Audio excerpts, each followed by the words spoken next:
Pasca insiden pencegatan wartawan saat meliput di tempat pemungutan suara, KPUD Kota Tomohon memberikan klarifikasi sekaligus akan segera mengevaluasi petugas KPPS di TPS tersebut.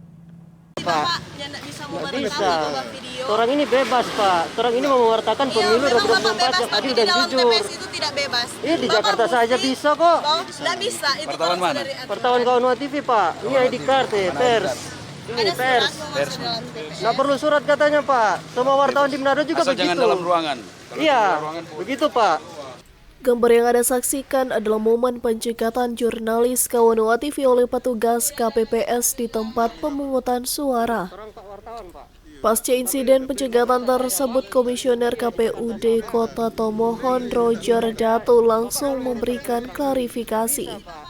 Ia memastikan kejadian tersebut murni hanyalah kesalahpahaman tentang regulasi yang berlaku oleh para petugas KPPS di TPS tersebut.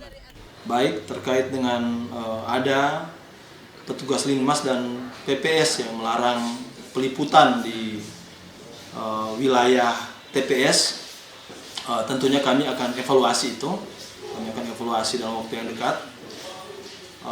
Sesungguhnya wartawan bisa mengambil liputan atau mengambil pemberitaan selama tidak mengganggu proses tahapan yang sementara berjalan di dalam TPS, baik pemungutan suara maupun penghitungan.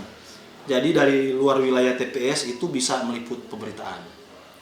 Ia menyayangkan kejadian tersebut dan berharap kejadian yang sama tak terulang kembali di kemudian hari. Dari Kota Tomohon, tim liputan Kawanua TV melaporkan.